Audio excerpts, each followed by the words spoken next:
to the Everyday Board Game Podcast with your host, Daniel. And Daniel.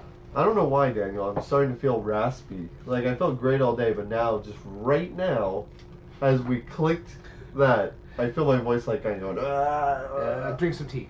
I think I might have to. Cheers, everybody. Yeah, not sponsored, but we wish. I mean, by all means, if this company wants to sponsor one of our streams about board games for some reason, yeah, like I'm in. I would accept money from them, absolutely.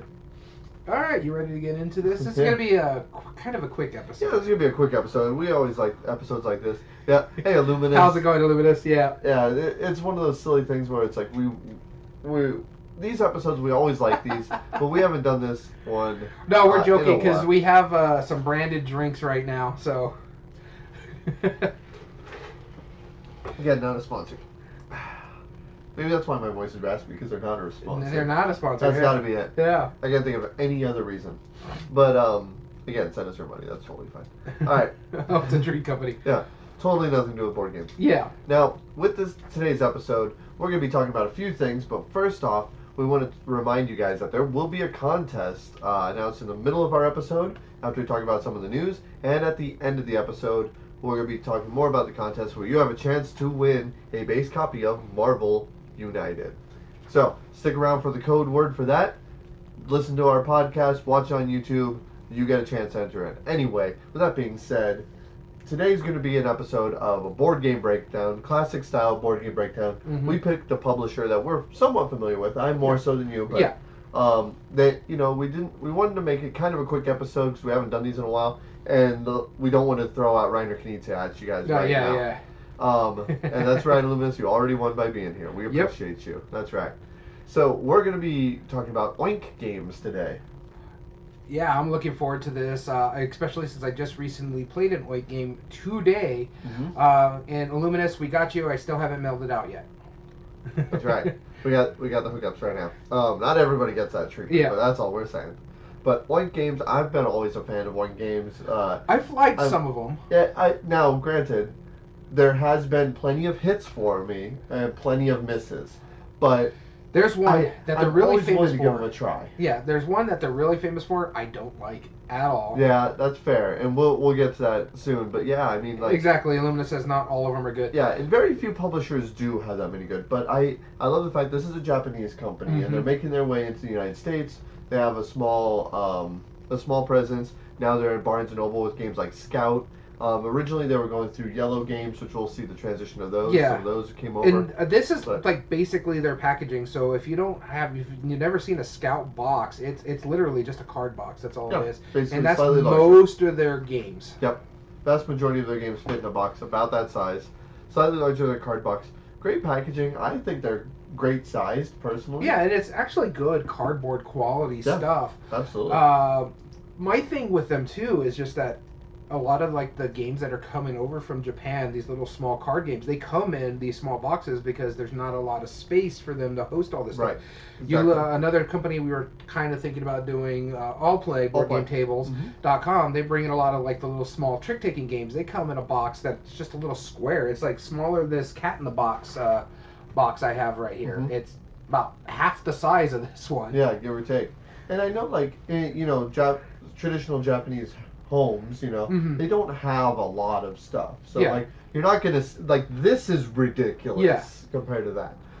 But the ones that do like to play the games like to have, a very refined collection, and it does make sense that they have games like Oink coming in and the company making games that are small, portable, easy to play, easy to hold on to, and not going to clutter up your home when you have boxes like Machi Koro, which is a deck box. Which could probably fit something in that size. Well, it was a Japanese game, and it originally was in a fairly small box. Yeah. But, when we get to America, America, much bigger, much better. So, we're going to be talking about Oink Games, but before we do that, let's talk about the news. Ooh. You want to flip the coin of doom? Is that our news segment? No. Remind me there's something I have to talk to you after the podcast for like our special episodes. That sounds good. Hey Daniel, remember that after the podcast you're going to talk to me about something. All right, flip the coin of doom. Here we go. Starting off with me, the first thing I wanted to talk about, Oink Games. It is a series from, I forget the company. But they're the ones Perplexed. that are, they're in the bubblegum, right? Yes, they are only 1 by 3 inches. They are bubblegum shaped games. Normally they only come with about 36 cards or so, all about that size. Each of their series, they release 8 games, sometimes 1 or 2 more, depending on it. And they now just announced that their third full set of 8 new games are available for pre-order. They're not doing Kickstarter. Perplex is doing it just immediately pre-order. Nice. And I think they're going to bring it straight to retail after that. I own all of the previous ones. It's a great price point. It's not expensive. They're normally like $5 or $6 a game. Yeah, and you could see some of the pre-done ones. We saw some at Barnes & Noble's just recently. Yep, yeah, exactly. And quite a few of them are really darn fun. Some of them are neat. My only issue, and I know it's their shtick, it's kind of like Tiny Epics in their stuff. Sure. Where it's like the small box and stuff like that. It's like, those cards are so small. Right. I have sausage fingers. Shuffling them is very difficult. Yes, but there's a few. SWAT is probably my and every favorite. single one of those cards are the size of a stick of gum. Yeah. Have you played SWAT? No. So I've only played the first series. You lay out. That was in the first series. I only played. Oh, I'm sorry, not SWAT. Fly. Fly. I did play that one. You did play that one. The dexterity one where you're dropping the card. Love it. Yeah, that one's pretty good. Bust. There was a. The only ones I played was that one, and there was like a spelling one that I played. Yes, there was also one that was like Lie, and it was Liar's Dice basically, but with cards. Yeah, when you told me that, I was like, no, I'm good. Yeah. I don't like Liar's Dice. I like it quite a bit, but yeah, I get it too. But Perplexed is now coming out with that new one, and also what they're doing is they're selling expansion packs to the first 2 sets as well, and it's also in a little bubblegum pack, and it normally includes anywhere from like 1 to 3 new cards or something like that for the previous games. So we're talking about Oink Games. Perplex is really where the small games come into play. So I think that's awesome news. I'm excited about it. I'm going to order them. But that's my first piece of news. Also, just a quick reminder, shout out here. We're recording a little early on a Monday because we have some fun plans tomorrow. Hopefully. Fingers crossed. Hopefully. So, my first bit of news, I showed a little bit of it. If you're fans of Cat in the Box, a nice little trick-taking game that is based off the Schrodinger's cat dilemma and physics, they're actually making a Kickstarter tomorrow, which is August 29th, for Colossal Cat in the Box, where they deluxify that like there's no tomorrow. And there's some like mini expansions that they're going to add to it as well. I'm looking forward to it. I've seen pictures of what they're going to put into it, so I like it. I'm probably going to back it because it's not going to be super expensive. That, mind you, that game's cheap. That's like $20, $25. Yeah. The one that they're going for is probably maybe a $50 game, maybe a little bit more with the deluxe stuff that they're putting in there. Right. But I love that game. I'm a big fan of trick-taking games. You're kind of okay on that one, just because. I love trick-taking games. I did like this game. It did not surpass. It broke your brain a little bit. No, it didn't surpass the requirement that if I'm going to have a cat game in my collection, it has to justify there being a cat in it. I get Schrodinger's cat. I get the dilemma, the quantum. That's not even based. That's not a cat game. Yeah, and I'm definitely not getting the giant one because There is a had to ask if there was a colossal cat in it. There is a cat figure in it, and I'm not going to have it in my collection. I think it's like the first player token or something, or no, one of the weird things. It's massive. It's made out of wood. It looks cool. I don't hate cats like you do. I am just allergic to them. If I could own a cat, we would have a cat in here. But I am severely allergic. Better. Huh? I like our dogs better too, yeah. But yeah, I'm looking forward to a Colossal Cat in the Box Kickstarter tomorrow, August 29th. If you're hearing this when it goes up live, it should be on Kickstarter right now because this is going to get released a week from now on September 4th. I don't know. I don't know how you upload our stuff, but yes, sure. When we record this episode, we'll record the following Monday. Okay. So 1 week from today. And Illuminous, I do own 2 games that are cat themed, and Boop is one of them. Not Boop. No, but he Boop. But Boop is one of them. All right, this is the second piece of news. Excuse me. While I take a sip of my non-sponsored drink. Or are we going to flip the coin for this? Yeah, that's Let's fine. do it. All right, go for it. So this one probably is my favorite piece of news out of all of this. I mentioned it in one of our episodes that I'm a decent enough reader. My wife reads more than I do, but I do read a lot of books. Mm-hmm. One of my favorite author, I love a lot of his stories. In fact, Brotherwise Games, which I'm hit or miss on their stuff, they're releasing a deck building game based on Brandon Sanderson's Stormlight Archives, which is my favorite series right now. Brandon Sanderson. I love Mistborn. I love the Reckoners, but I am really, really getting into this series a lot. I'm in the 4th book right now, and this is the 4th book out of 10. And he's not going the George R.R. Martin route. He's actually writing these books. The next book is supposed to release next year. And I'm just like, oh, I can't wait. I love deck building games.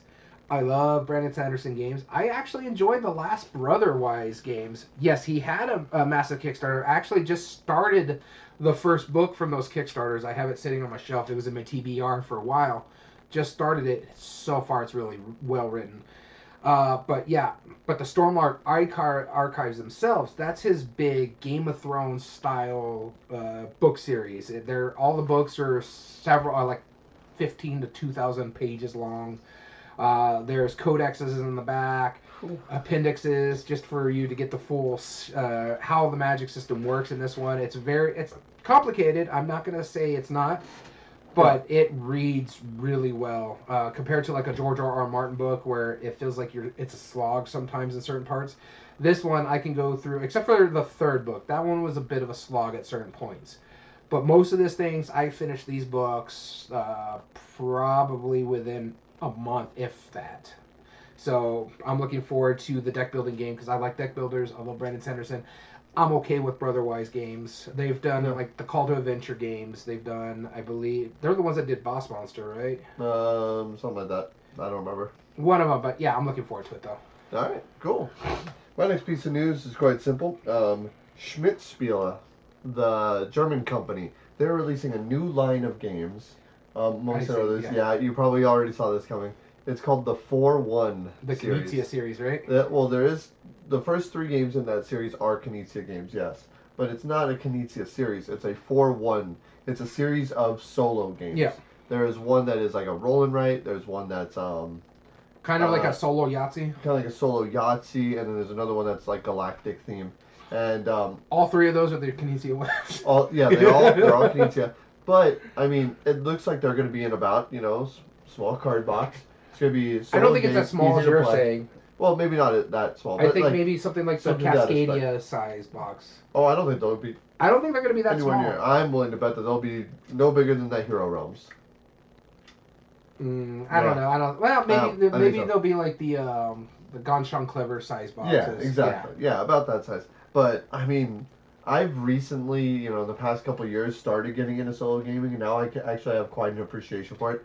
I won't seek it out. Like, trust me, if there's a game that says this could play 1 to 4 players, I'm not playing it 1 player because it's just I'm not going to do it. The only ones that I will do that with is maybe co-ops. Yes. Because basically you're just playing the two-handed, and it just depends on the type of co-op. Yeah, it depends. Like I played Miss Over Carcassonne as 1 player. Mm-hmm. It was fine. Yeah. But then you and I played it with a group, much better. Oh, it was fun. Much just better. with the talking But when a game is designed as a solo game, like I've been really getting into impatience games. You know, Scoventier is super cool. Any of the Onirum stuff. Any of the Oniverse games.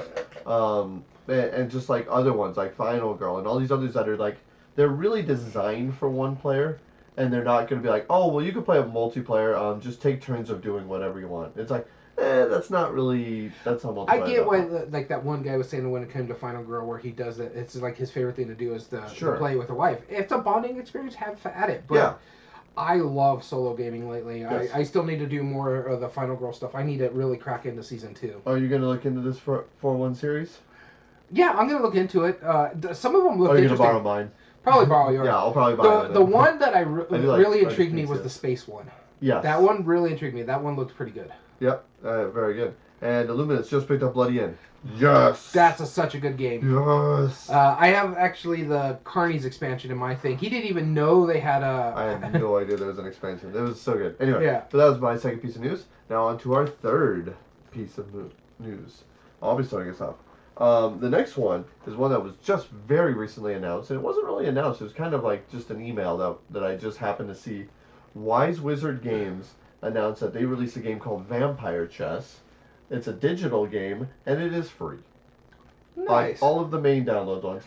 After this podcast is done, I'm gonna go download it and check it out. I'm not the biggest chess fan, but I do very much like what Wise Wizard Games does, and their digital implementations of their games has always been pretty good. And I wonder why this is only digital and not, like a full version. Maybe the app will tell me why, or maybe after playing it, it'll make sense. But if you want to go get a free game, Wise Wizards just announced one, and it is available on Apple and Google Play. Cool. My next piece of news here, and didn't they just Wise Wizard? They had another game coming out too, no? I know they recently came out with Kapow not too long ago, Okay. but I think there is a new one coming up. So my next piece of news, we kind of mentioned it when we were talking about solo play here. Van Ryder Games made 2 announcements, which actually was kind of cool. One I already knew about, and we kind of talked about, but I'll get more information here. But the first one I want to talk about is they're making a remake of a game called Lumos. It's called Garden Guest, and it's going to be released in Essen. So they are set up for a game basically built for the Euro players and releasing it in Euro because it's a reprint of Lumos. I'm not familiar with that game, but I just saw that. But for me personally, they've announced Final Girl Season 3 will be hitting Kickstarter on September 19th, and it will be ending on October 13th, Friday the 13th. And there's going to be some special announcements during that campaign. They really want to do something big for Friday the 13th because it just really goes with them on that aspect. So my speculation is they got a license to something. Yep. Maybe Friday the 13th series, maybe Nightmare on Elm Street. I don't know, but for me, the way they're trying to say like this is big thing is I think they got a license to something. That would be really. It would be really, really neat.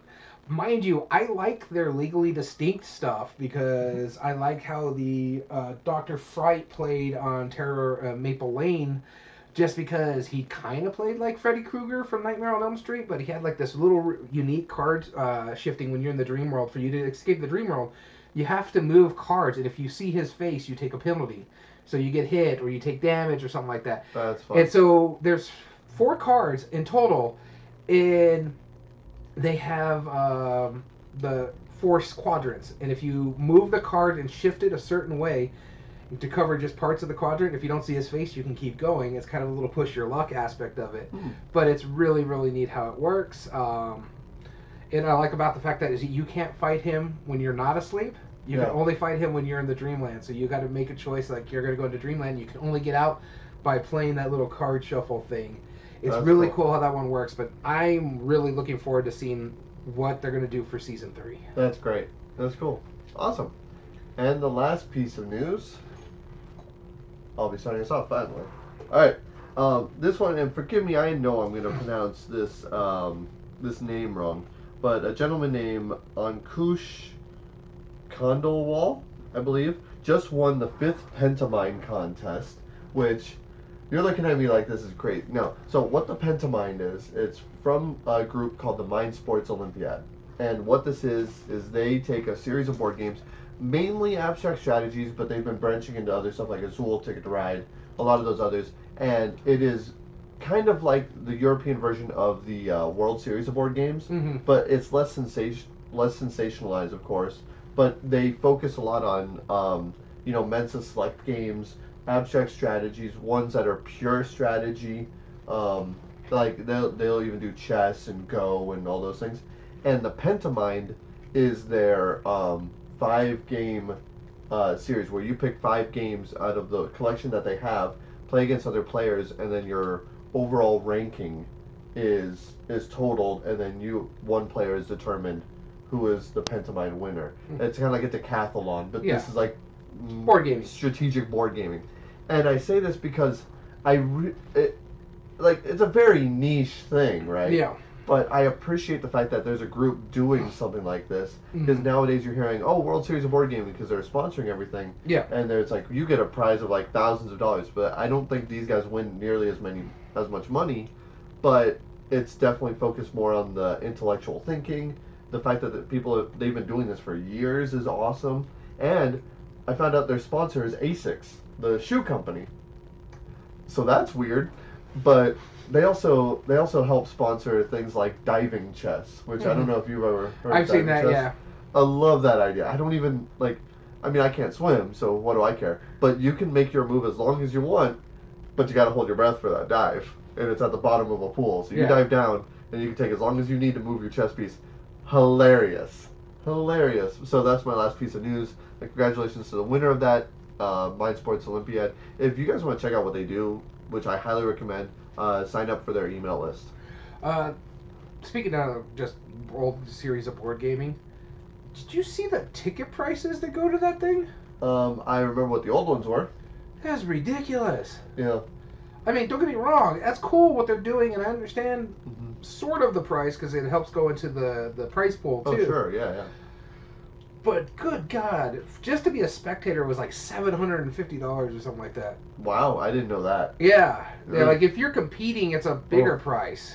Ugh. Yeah, it was pricey. I'm like, no. Yeah, but the good thing is, so many people wouldn't afford that or choose not to. So if you're a pretty good gamer and happen to have that money just sparingly, you might have a good chance. It is pricey. It is ridiculous. I think a lot of it too is like some of the they'll do tournaments and stuff like that. And the best of the best tournament, they don't have to do the buy-in because they've something like that competed into it. Yeah, sure. Their grandfathered in, like grandmastered in, like regionals and stuff like that. So my last bit of piece of news. Before we go in, congratulations to all the Dice Tower winners. They were announced last time we did the piece of news. He has a problem with one of the winners. Which one was it? Return to Dark Tower won best solo game. Yes. No. No. Okay. You had to bring this up because I needed a rant. Okay. No.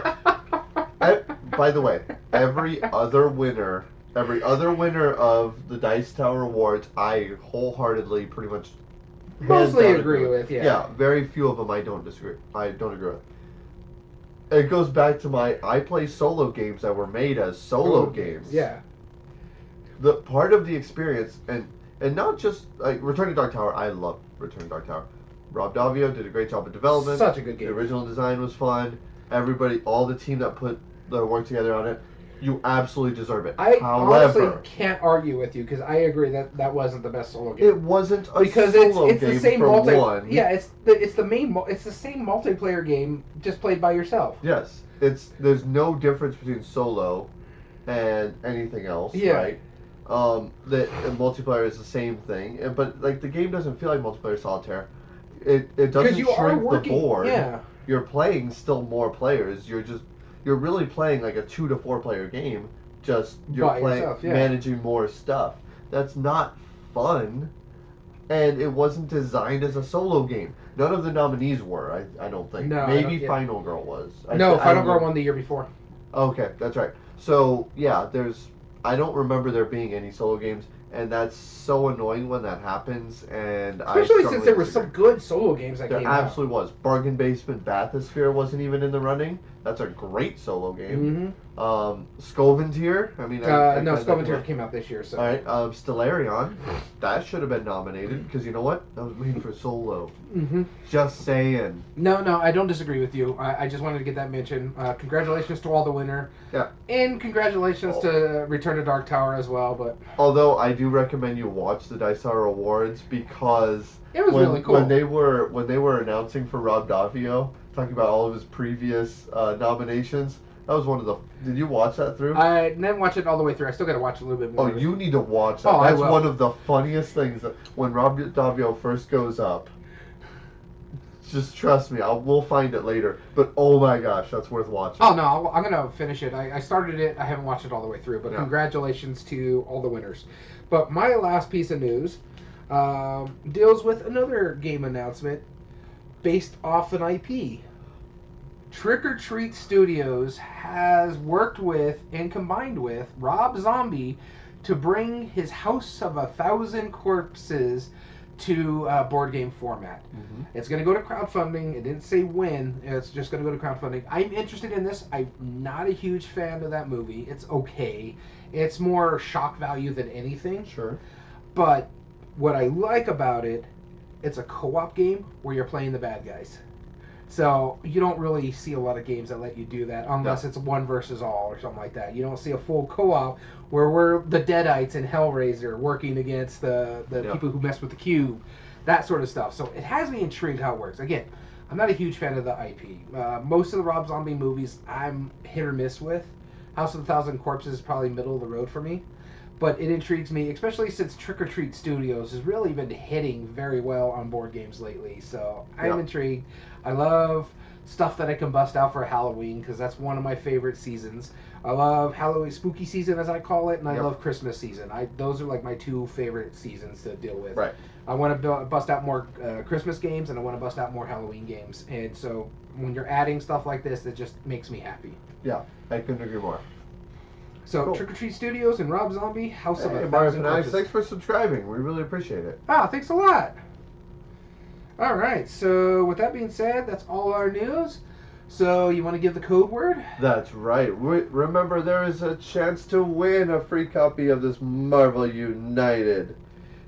I'm not a big Marvel fan or United fan, but it's fine. It's a great game. It's a fun game. And it's a sealed game with our logo sticker to the front. Therefore, you should have a chance. You have 3 different ways to enter. The first way is very simple. You're going to be subscribed here on twitch.tv. That's going to be your first way to do it. Everybody who's subscribed or following us, as long as you get notified whenever we start streaming, you have a chance to win. That's your automatic ticket. Secondly, YouTube. If you are subscribed on YouTube and get notifications, that is your second ticket. But each of these episodes this month, you have a chance to enter. If you haven't found the code words on the previous episode, go back and listen, because every time you get a chance or listen to one of these past couple episodes or this episode or next episode, we will give a different code word. What you got to do, email us at everydayboardgames2020@gmail.com. I will repeat, everydayboardgames2020@gmail.com. In the body, or I'm sorry, in the subject line, you're going to put the word contest, and in the body, you're going to put 2 things. First, the code word, which I'll say in a moment, and secondly, some way to contact you if you win. Now, we did open this up to UK, Canada, and the full United States. And the full United States, so all 50 states. Not territories, just the states. Yeah. And so we'll give you a chance. If you're outside that, let us know, and we'll see what we can do. Yeah. But our code word today, sticking with the Marvel theme, is going to be Black Widow. Will be our code word. Remember, Black Widow. Email us at everydayboardgames2020@gmail.com. Please make sure you get that done, taken care of before the end of probably 2 weeks from now. The next episode will be the last time. So if you're hearing this on YouTube in YouTube in audio, it should be, I think, like the 11th or so. That's right. So, remember, email us, everydayboardgames2020@gmail.com. Their code word is Black Widow. It would be September 11th would be the last day. We will do the drawing on the recording of the 12th. Okay. All right.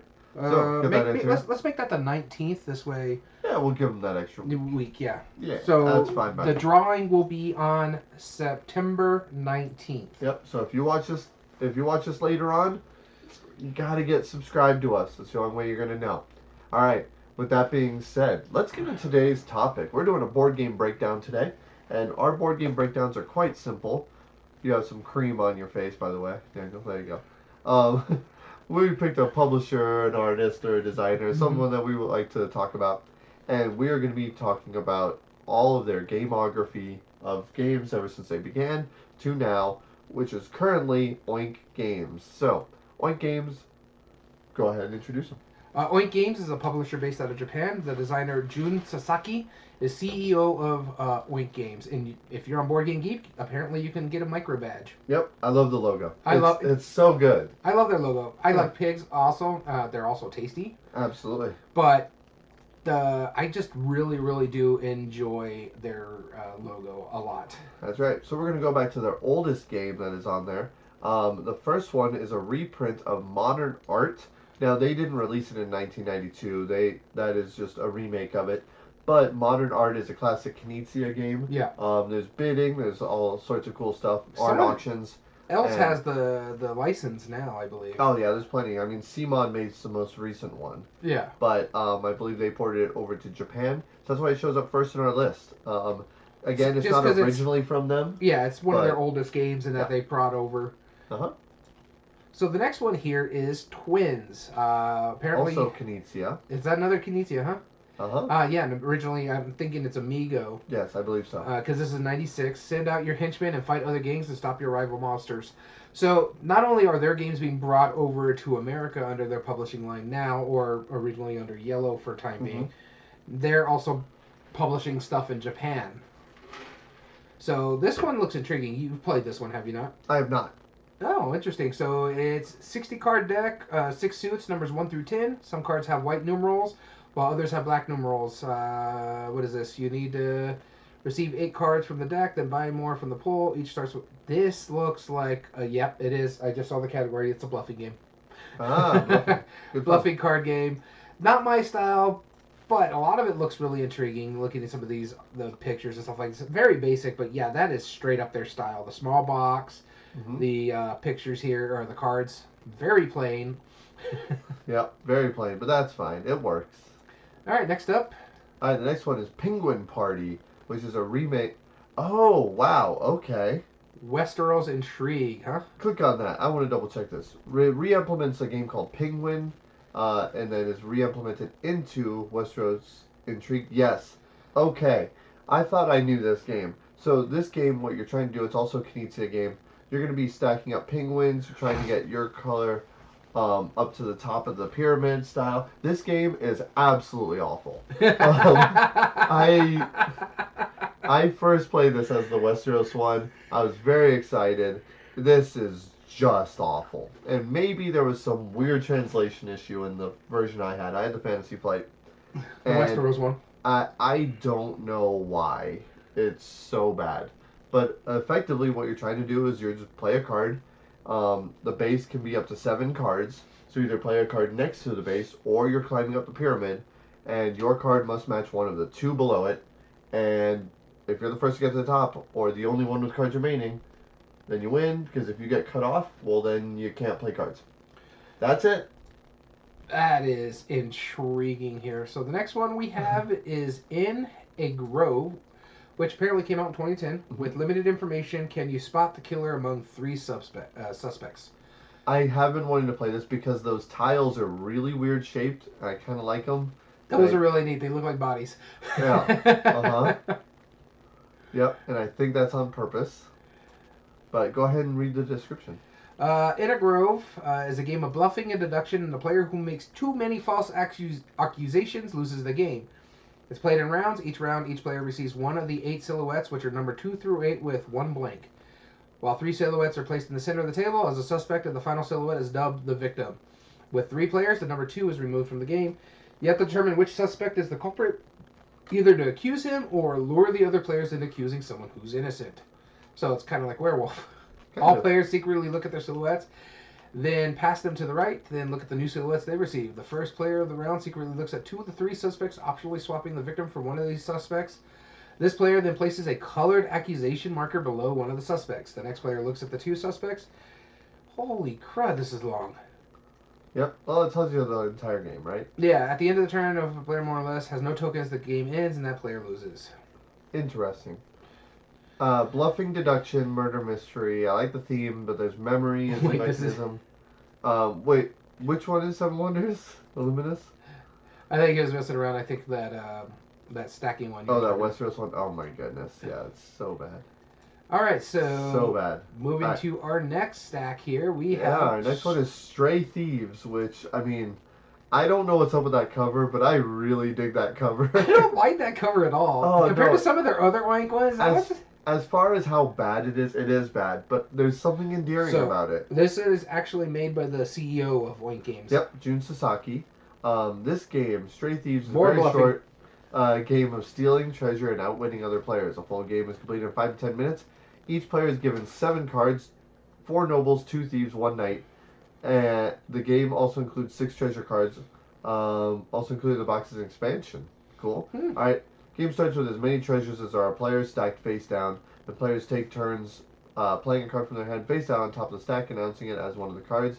It might or might not be. There's the bluffing part of it. After all players have played their card, the deck is flipped over and scored in suit. So, I like what this is doing. It's very welcome to the dungeon style. Yeah. But what you're trying to do is I'm sure the way the cards work is that nobles will probably beat thieves, thieves will probably beat knights, or something like vice versa.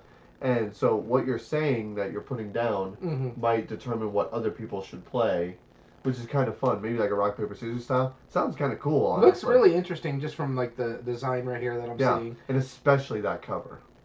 The cover's fine. Now, moving on to the next game. This one Do you want me to take this one? You could go ahead and take this one. This is I my know least you favorite don't one. like this I one. don't like this one at all. A fake artist goes to New York. This is Pictionary meets a hidden trader movement. Basically, the idea is it comes with a bunch of markers, some pads of paper, and your identity tiles. Everyone will get some tiles mixed up. That'll determine what color you are, and you're going to have different color markers that you're going to be drawing a picture. Now, the catch is everyone knows the picture except for one player, and that player is trying to figure out what it is. Everyone else, though, who does know the picture is trying to figure out who the one player who doesn't know. So you want to draw stuff and add things to it that is so specific, like Spyfall, on the Spyfall style, that other people will know what you're trying to display, but not so specific that you give away the answer to the person who is not the fake artist.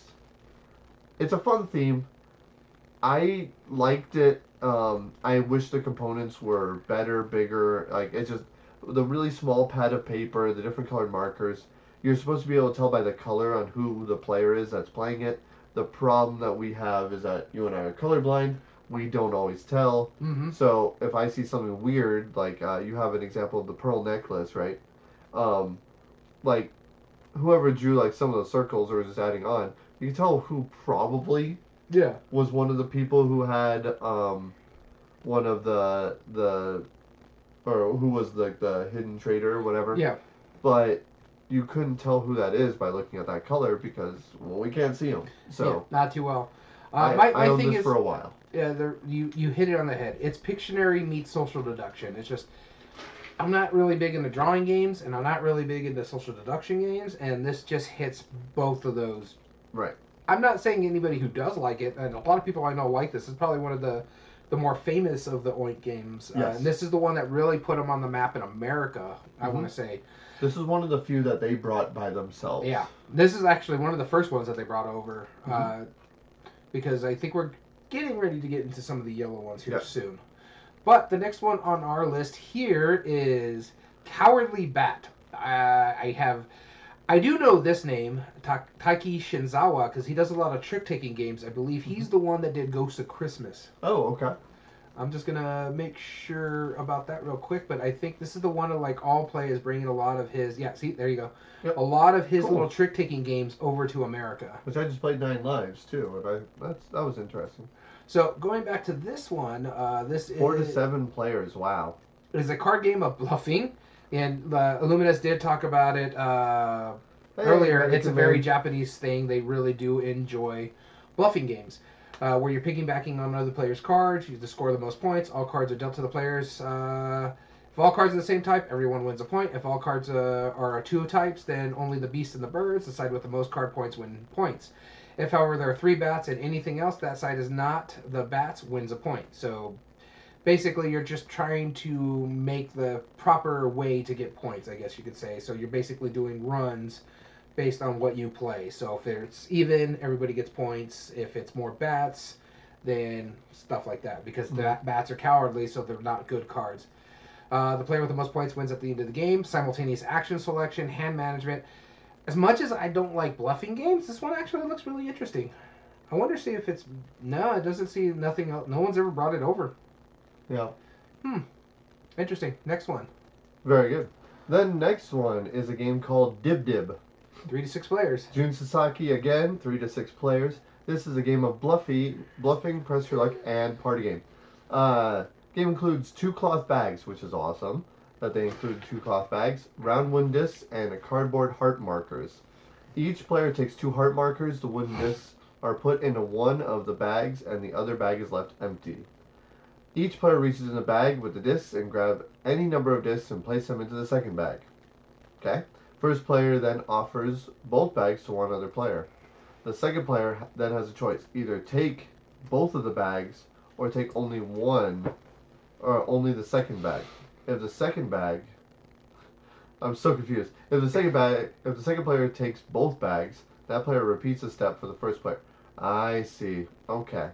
So this is one of those like cockroach poker-esque games. Yeah, I was gonna say this reminds me. You're putting some tokens from one bag into another one, passing it to the next player, seeing if they want to accept it. If they do accept it, they get what they get, and if they do not accept it, then it continues on potentially to somebody else. I'm assuming it says if the person with the most discs win, the loser flips one of his heart markers to the broken-hearted side. That's so sad. Why is it called Dib Dib? I have no clue. I don't. Is that an expression that I'm not familiar with? Because I get like the idea of like having a broken heart and stuff because you're trying to get heart tokens. But what's it called? Dib Dib. All right. Medic and Maine, thanks for joining us. Yeah, playing the game, watch the Twitch. Pretty good night all around. Good. Glad you could join us. We appreciate you. Thanks for coming back. So here's one of the first ones that we were talking about where Yellow brought it over. Kobayakawa. You know this one more than I do. I love Kobayakawa. I can't stress this enough. I love Kobayakawa. So this was one of the I felt so bad for Z Garcia of the Dice Tower. Because I remember when this first came out, he was ranting and raving about how awesome it is. And I saw like a live play, and I actually watched it live where he was like, alright, I'm going to teach you guys how to play Kobayakawa. And for some reason, the other people in the Dice Tower couldn't figure it out. Like, they just couldn't understand it. I think it was a long day of gaming or whatever. And they were just miserable the entire time. And they were complaining up a storm to the point where he was pretty much like, you know what, let's just, like, put it away. Like, you're not, and they ridiculed it. Yeah. Unjustly so. Because let me tell you how Kobayakawa works. This is basically 5-card draw with 1 card. It's like a poker game. So you have numbers 1 through 15, and everyone gets dealt a card, and there's 1 card as the Kobayakawa card. It's the 1 card in the discard pile. The way the game works is you want to have the highest number on your card. On your turn, you are either going to play your card face up in front of you and draw a new one, because you don't like your new one, or you are going to flip over a new card on top of the discard pile, changing the Kobayakawa card, which I'll explain why that matters in a bit, or you're going to pass and just carry on.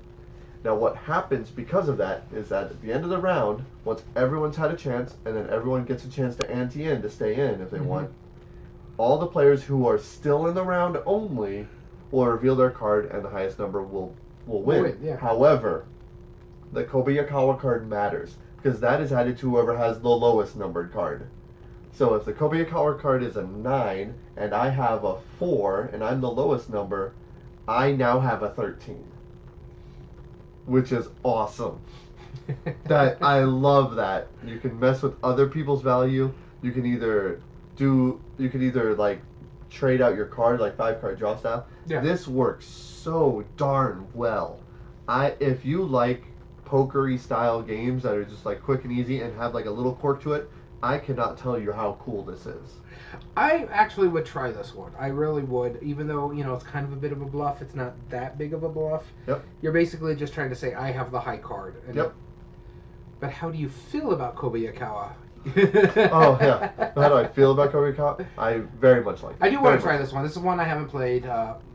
This is never leaving my collection. It's weird because I don't really... play a lot of the Oink games. And I was telling him when we decided to do this, I'm like, you're probably going to have to take control of this because I've played some. I haven't played a lot. In fact, we haven't even got to my two favorites yet. Okay. Let's continue. But the next one here is the next yellow one, and this one, oh, there we go. Welcome to the Dungeon, which re-implements Dungeon of Mandom. We're going to get to that a little bit later. This is from Hisanori Hirako and Masato Usugi, and I probably butchered that. Welcome to the Dungeon is a push-your-luck dungeon delve in which 2 to 4 players take turns essentially daring each other to go to the dungeon. And that's what I remember about this game, is we are...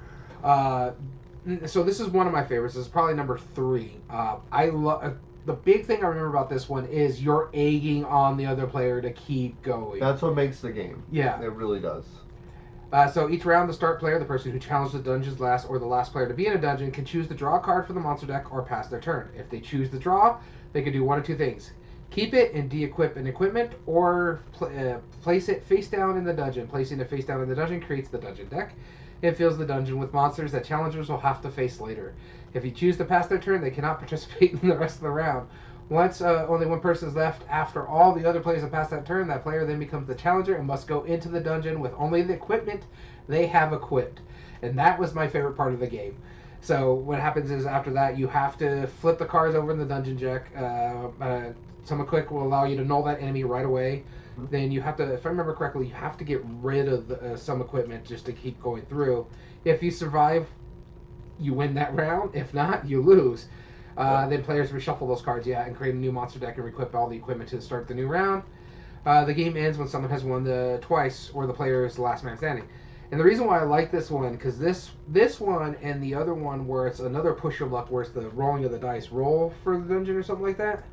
No, this one has always been the token draw. There's welcome back to the dungeon. No, but I'm saying there's one where you're just rolling dice. It's in the little treasure chest box. Oh, dungeon roll. Yeah, so some of these two, that one and this one were the ones that really got me into modern gaming. This is one of the first few games I played when I got into it. And I just, I love the yellow production of it too, because of just the artwork is really nice. The little box too, it's like, if you could find a copy of this somewhere, pick it up. You'll really enjoy it. It's one of the better games that I've played of Oink series. And Mecton Main and Illuminous both said that these were very much like their gateway games. Yeah, absolutely. And this was one of mine as well. Yellow's still around. They just don't produce a lot in America anymore. Yeah, Yellow North America is not around anymore because now it's just Yellow. But yeah, this is a phenomenal game. Next one here is Maskmen. Maskmen, Jun Sasaki and Taiki Shinzawa. This one has a bunch of faces on it. It's got one of your mechanics right there. Ooh, ladder climbing. Ooh, I like that. Card game and sports theme. It is luchador theme, obviously. Well, in the world of pro wrestling, you must win at any cost or face the wrath of your sponsors. This year, there are 6 new wrestlers debuting, so go out and win some matches. Over 4 seasons, I'm assuming that's rounds, player who has the most points is the winner. In a round, players play cards or pass on their turn. They play 1 to 3 cards on their turn of the same type of wrestler who hasn't been played already to help resolve the strength of a wrestler. The faster you get rid of your cards, the better your chances of winning. As soon as you get rid of your cards, you take the highest point token available, and then the next player to go out gets the next token, so on and so forth. I want to play this one. When there's only 1 player remaining, it's -1 point.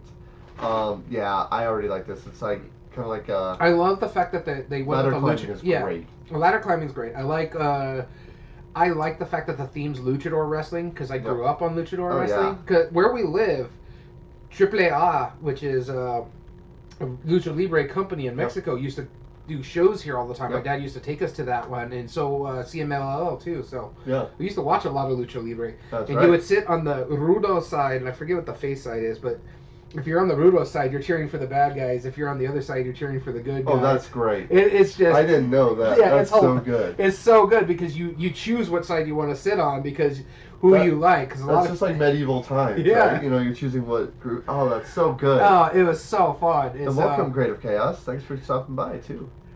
And so, yeah, I'm really looking forward to. I want to try this. If I could find this one, I'd be intrigued. The cards are intriguing too. Yeah. Just luchador masks. Yeah, I love the tokens that are part luchador masks. Those are great. And then Mario Fanatics, I almost skipped over his post. Heroescape and Sentinels in the Multiverse are still their gateway games. Very good. This one is my second favorite game as of now. Take it away, sir. This one is Deep Sea Adventure. We were talking about it. This is a push your luck. I am not even going to try. Oh, no, those are the. Okay. Jun Sasaki and Goro Sasaki. I was looking at that. I'm like, I'm not even going to try those names. Right. But it's Deep Sea Adventure. It's a push your luck co op game where you're just trying to explore as deep as you can get. But if you run out of air, you lose. So the way it's described is the game takes place over 3 rounds. The players gain the most points over the 3 rounds is the winner. In order to gain points, you must break. So it's not co-op. It's semi-co-op. You have to work together, but whoever makes it the furthest gets the most points. You can only return to the submarine once per round, and you cannot progress anymore after returning. You cannot return to the submarine without bringing any ruined ships. And I remember playing this, I'm like, okay, this is not bad. So this tells you how the turn progression goes. You declare if you will turn back or not. You reduce error, you roll the dice, you advance your game piece. You search. When you have stopped moving, select one of AC below. Do nothing. Pick up ruins chips, place the ruins chips, and go back once you're done on your next turn. Because the number of chips you have is how much air gets removed from you. So you're trying to get, of course, the deeper you delve, the more points you get. My son, this is his favorite game of the series, and that's because the first time I ever taught him, he beat me on a score with a final score of 52-0. He destroyed me. I don't know how he did it, but he got every token I aimed for. I kept dying halfway through, and the only ever time I got back up was with 1 chip, and it was 0 points. I love the scuba meeples. Yeah, the scuba meeples are great. I still have this in my collection because of my son, but other than that, I don't know how much more I'm gonna keep this. I like this game a lot. It was out fun. of because this one and because I always thought those were yellow games. Welcome to the Dungeon and Kobayakawa. This one, and I haven't played Kobayakawa. This one and Fake Artist Goes to New York were the 2 that I played, and this one blew Fake Artist Goes to New York out of the water. Hands down. Cool. The next one we're gonna talk about is Troll, which I love that cover. That's so weird looking. All right, so Troll was re-implements Dragon Teeth Washer. Okay. Be a part of smart thieves who get jewels and not get caught by the troll. Also, Jun Sasaki, I think, was one of the designers. Yeah, and Koichi Kimura. Koichi Kimura. All right, cool. Published by in 2015's is a revised version, originally published by in 2012. You know what I mean? Yeah. Each player takes on the role of a thief trying to steal precious jewels from the hideous troll. At the beginning of the game, each player receives a set of 6 tokens, numbered from 0 to 5, depending on the number of the players. Some troll cards are not used. Okay, blah, blah, blah. Anyway, on a round, players attempt to steal from the target troll by playing his or her tokens in sequence. The first player secretly looks at the target troll, the top troll card, the player, and plays one of his number tokens face up. If he or she plays a 3 token, it means that the player intends to steal 3 jewels from the target troll. Okay? Sounds fun. I mean, it sounds like your play continues, specified number of rounds. There's a whole bunch of math involved in how, like, you're taking tokens. I'm not going to read this all. That's boring. But, I mean, the components look fun. I do like the troll tokens. It looks like you have a hand of little tokens on some of them. There are some cards, yes, but, like, look at that. Yeah, you have little tokens of what kind of jewel theme you're going for. I don't know. It looks all right. It looks pretty good. Yeah, I'd like Press Your Luck quite a bit, and they seem to like they pull that off well. They like that. There's 2 things you'll get from these Oink Games from what I've seen: push your luck or bluffing. Or bluffing, yeah, absolutely. So the next one here is called Rights. Also re-implements a game called Startups, another one by Jun Sasaki, and apparently he was the artist as well. So this one is players lay down cards with different patterns in order to collect majorities and earn points from others who play the same card. Apparently there's an omission in the English role. The condition is met. One player has 8 cards in front of them. All players add 3 cards in their hand to their display before anyone makes a payment. This makes the difference in the world. Playing without this rule ruins it. So Okay, well, wow. take out your opinion, Board Game Geek. Jeez. All I gotta say is these cards hurt my eyes, Yeah. especially this dot one right here. Yeah. Like this one doesn't bother me, this doesn't bother me, but that one it's messing with my eyes. Mm-hmm. Yeah, I don't know. I honestly I'd try it just to try it, but I don't know if it's something I'll be interested in. We'd have to make sure we figure out that omitted rules, of Yeah. course. Yeah. All right. 9 tiles, which is another flip your tiles to match the pattern first. There's also re-implement the cookie box. I know I'm going to briefly skip over this, but basically you have a 3x3 grid. You're trying to put them in a certain way, depending on what it shows on the card that you're aiming for. This matters because I'm going to talk about 9 tiles Panic later, which is another re-implement. It's like a sequel, and that one I have played. There was something that I saw that had me intrigued. Did they make a Pikachu version? It looks like there is a Pokemon version of this game. Yeah, very much does, doesn't it? Yeah, oh, it is. Yeah. I kind of want that one. Yeah, right? Okay. I mean, that might be worth getting. And it looks like it went up to 7th gen because that's a 7th gen Pokemon. Yeah, we have Eevee, we have not Eevee, and Pikachu, and Cyrodiil, and then... Which one is the not Eevee? The ones that aren't Eevee. I don't know. What is that's that? Cyndaquil, like that's Piplup, that's Oshawott. Yeah. Oshawott. Okay, what's that owl thing? That's Rowlet. Okay, Rowlet. That is Gen 7. That's Gen 2, so you know that one. That is Gen 5, and that is Gen 4. Oh, Mr. Flexing my Machamp muscles. Yeah, here, yeah, right? exactly. You're flexing. I play a lot of Pokemon. We talked about it last week. No kidding. The next game here is called Insider. Yes. 20 questions with a twist, a time limit, and a sneaky insider who knows the answer. Yes, there is a Pokemon version of Point Salad about the EV evolutions. I want to pick it up. I think Korean Board Games is the one that publishes it over there. Something like that. Yeah. Yeah. So this one is 20 questions with a twist. Have you played Werewords? No, I have not. Okay, because this is... Werewords? This is Werewords, basically. This came out at the same time as Werewords did. Okay. And so they're not technically the same game, but they're very similar. Because there's one person who's a hidden traitor, and basically one person has a word that they're trying to guess. Everyone else is trying to ask some questions to figure that out. But one person is a traitor.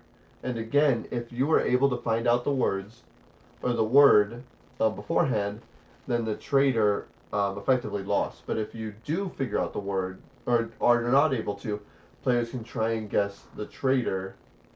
And if they do, because they threw them off so badly, then they still win. Okay. But yeah, I mean, I played Werewords, and I get the difference between the two. It's super cool. I like it. 4 to 8 players. I can give a recommendation for it.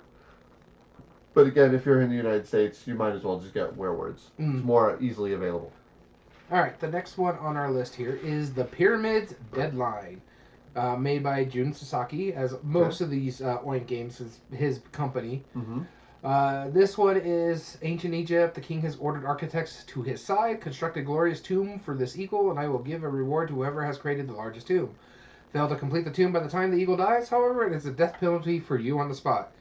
You're supposed to create a tomb larger than any other player without getting so greedy that you'll be rewarded with death instead. The game combines puzzles, bargaining, and pieces rolled on a die that you use to build a pyramid. So I like the way this looks. It looks interesting. So it had a category under Ancient and Puzzle, dice rolling, pattern recognition, push your luck, and set collection. Let's look at some of the components here. This looks really neat. I like those tiles. I mean, it's not like amazing, but I do like those tiles quite a bit. What is the category games you're discussing tonight? We're talking about Oink Games. There's a reason why, and we'll talk about it here in a little bit once it comes up. That's really intriguing here. Yeah, I mean, those tiles are they're weird shaped tangrams, basically. Yeah. You have rectangles, triangles, oblong, pentagonals, pentagonals. The dot ones are hurting my eyes again, though. Yeah, well, it's a traditional style for them. What is this rated? 5.8? That's not bad. It's not that bad. No. I've never seen this in the wild, so... No, I would gladly pick this up if I got a chance. All right, you ready? Yeah, let's do it. Startups, which we've already talked about, re-implements rights. Which was that the one with a broken rule. Yeah. All right. So this one actually looks a lot better than that other one, yes, honestly.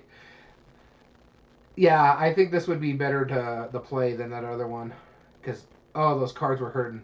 So That's moving right. on to Dungeons of Mandom, which 8. is this is 8, so it's basically it re-implements Welcome to the Dungeon and Welcome to the Dungeon, whatever, which re-implemented the original Welcome to Mandon. So Yep. this is a same style of game, but this art, look at this, it's so weird. Is this an IP that I'm not familiar with? Yeah, I was gonna ask, but look at that, look at this thing.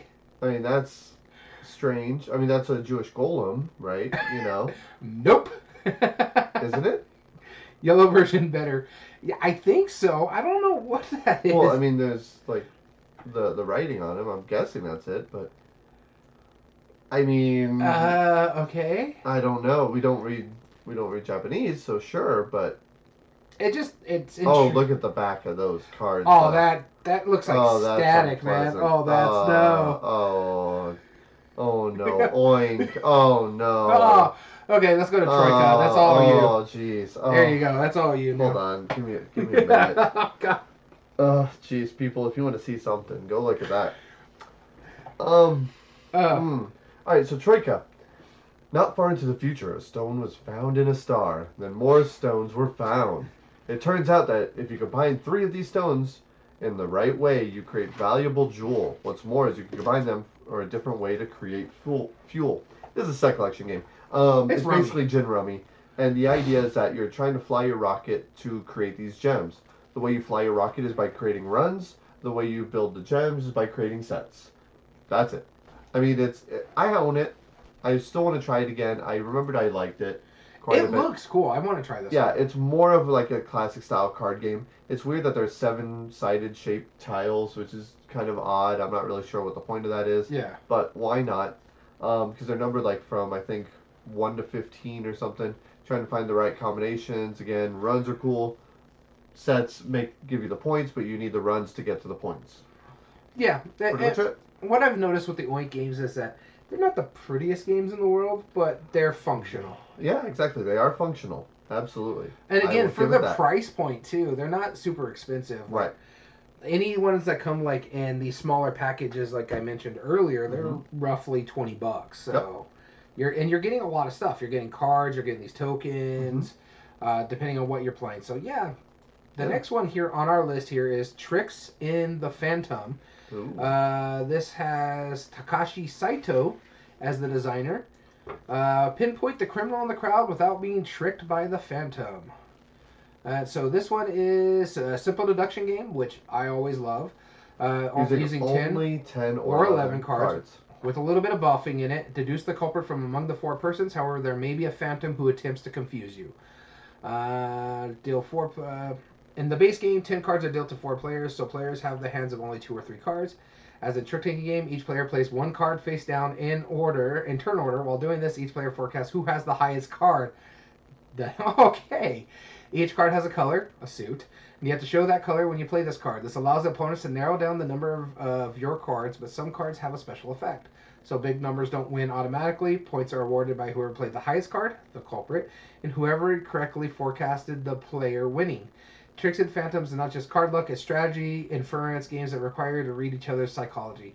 Sometimes I like this kind of stuff, sometimes I don't. I like the deduction part of this, and you're trying to read how another player is going to play. Yeah. I think our friend Gamehead Geek would hate this game. Yep. Have you heard about this one? No, this is brand new, but I like those pieces. Like, what are those, like, little card, a bottle, cardboard tokens? Like, those are great. Those are good components. Yeah. No, I would want to play this. That sounds fun. It looks interesting. I would try it. Cool. Next one we have up is Zogan, which is by Christoph Kanzler and Anya Vreed, probably. Verda, maybe. I don't know. I apologize. I don't know how to pronounce that name. But let's look at that. Wow, those are weird-looking tiles. It's a real-time game, too. Real-time. Yay, that's fun. I like real-time pattern building. Zogan, the players want to rid themselves of the microorganism cards as quickly as they can, but can only do so by observing the current lab environment and watching one thing that changes, then recording it by their player card. That's interesting. So you have to play one card on top of another, something will change. Each card is a hand of 16 cards, each number 0 through 4 types of microorganisms. I'm not going to try and pronounce them. Start player. Maru, Suki, Yama, and Siri. Okay. The start player for the round places one of their cards face up, and everyone plays first one is at once. Malu. The R sound like Maru? L's. Malu. Yeah. Trying to lay down cards that differ from the initial card by exactly one microorganism. So I'm guessing that if it had like 3 of the organisms, you would either put one that has all 4, or one that has 3, but one of them is different, or 2. This one just hurts my brain. Which is 2 of the 3. It's just the description alone kind of put me out of it. It hurts my brain. I mean, I love the back of this. That's the best part, where it just right says, it says, okay, this card, no, this card, no, this card. Ah. Yeah, so I love that. it looks interesting, but it's not something that I want to go out of my way to look for. Right. The next game on our list here is Moneybags. Love the name. Another one by Jun Sasaki and co-designed with Yoshiteru or Teru Shinohara. My Japanese is very rusty. I haven't taken a Japanese class since 2007, so... It happens. In Moneybags, players try to have the most gold coins, with each player having their own bag filled with some numbers of brass coins. If you think you have the most coins, you might want to exit the round to keep them, as others will try to transfer coins from your bag to theirs. I already want it. That sounds great. It comes with little baggies, some coins. Did not explain how it works or nope, how I want it. I want it. I don't know why. This sounds awesome. Was this remade into anything? This looks familiar. Let's go back and look. I didn't see any re-implementation, so... No? Okay. I mean, I don't know. They have other names, but it's mainly just Moneybags again, yep. So... 100%. Bluffing, party game, physical removal, player elimination. Alright. Next one we have is Void. This one is a very quick one. It has very strange shaped tiles. They are hexagons or pentagons of some kind. Void is a work of art created for the Is This a Game exhibition in Akihabara section of Tokyo from May 29 to June 3rd of 2018. Includes many strange tile along with dice and a marker, but it contains no specific rules on how to use these components to play a game. Well, sort of. You use these materials as you wish to create a game scene, then you take a photo or video of that fabricated game scene and upload it to whatever social networking services you seem appropriate for you and your fellow players using the hashtag VoidGame. Whoever receives the most likes on their post wins. So this is just like a little thing they made for the Akihabara expedition. I mean, huh? Yeah. There's a reason why it's a 5.1. Because it's like, what? Yeah, huh? What? Alright, so... I mean, you post a picture of your game to... And whoever gets the most likes wins. So if you just have more games that are listed under that Is This a Game exhibition? I don't know. There's no hyperlink for it. Let's see if there's a link below. I don't think so. Like in the categories, no, I don't see anything. I don't see anything.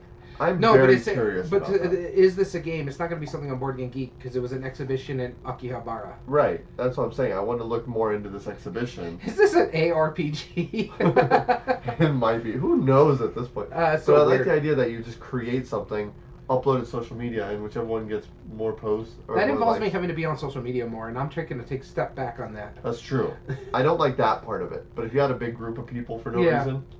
Yeah, that would be pretty... Yeah, but then again, this game is like whoever's the most popular on social media, because, you know, there's people that just get thousands of likes for something they post because they have people that like them. Sure, yeah, but I'm sure there's some way that you can mitigate that. Have that one person, yeah, like, post all of the pictures, and whichever one gets better. Most like, yeah. Well, that's a possibility, too. So, next up here is Floatsome Flights. Get rid of your... Floatsome Fight. Get rid of your treasures and don't be caught with the highest treasure in hand. This is hand management, push your luck, score, and reset game. Interesting. Designer is Hiroko Izumida.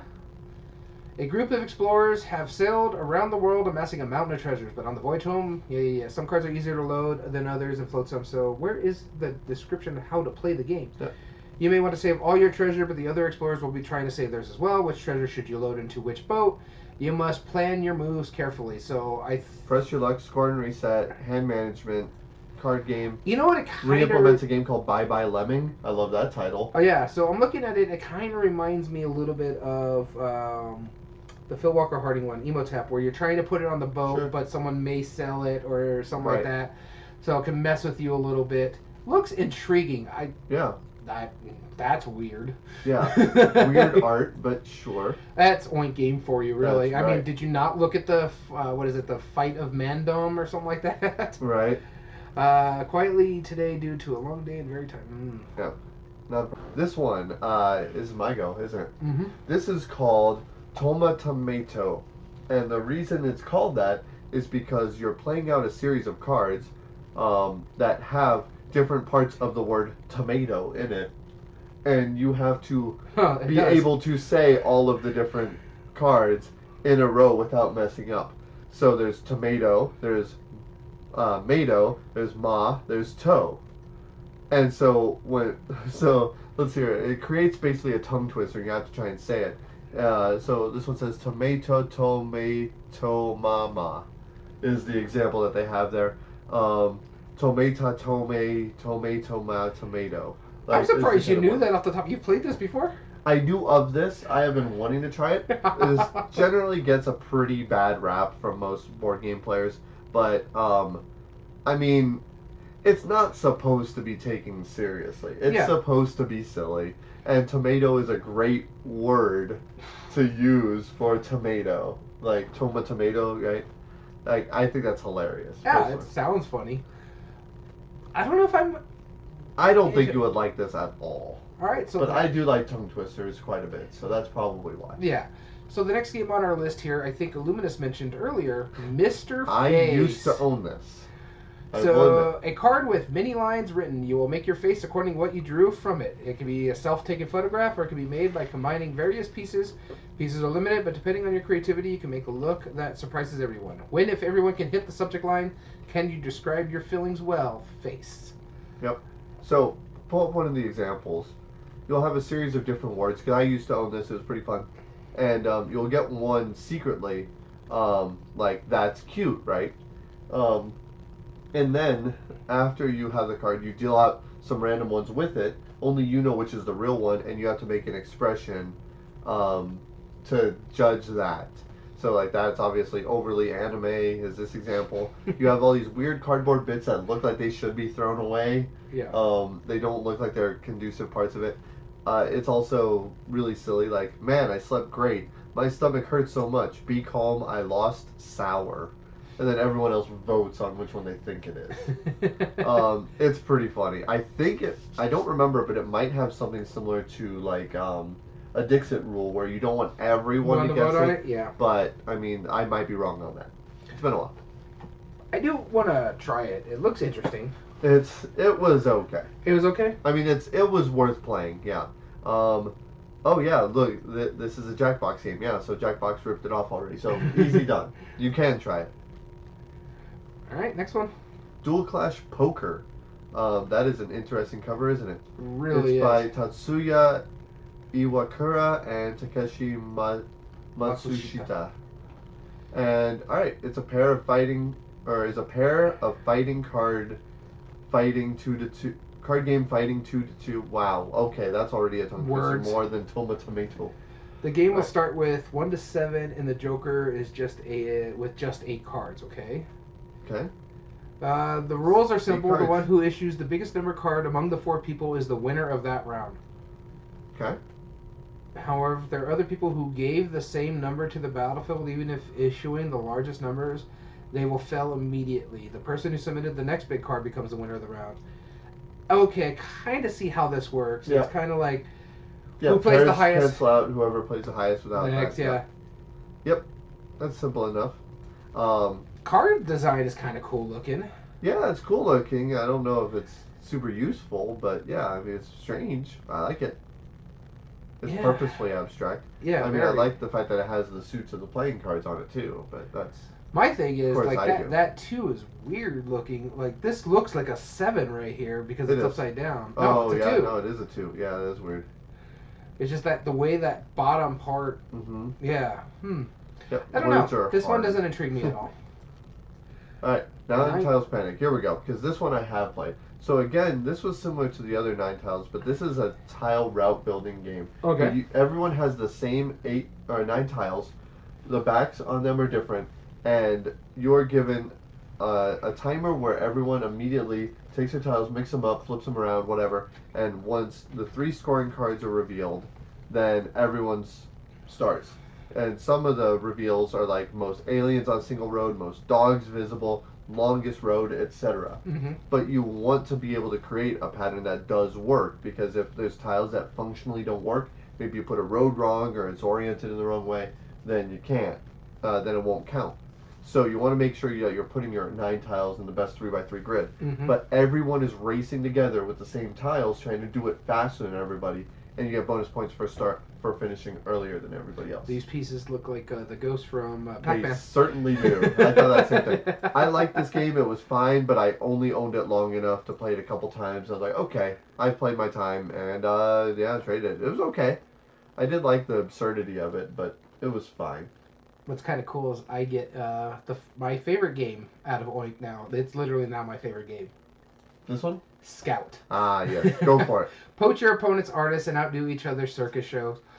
So the way this one works, and you could probably explain it a little bit better, but you basically have a handful of cards, and they can be orientated in 2 different ways. But once you figure out how you want to orientate them when you first get them, they have to stay there. You cannot move them. You can't shift them. They have to stay in the spot. What's happening here, and the thing about it is ladder climbing. You're basically trying to outbid the next person. So, say my opponent places a 2 out there, then I can beat it with 3 or a 4, and I take their card and make it a point.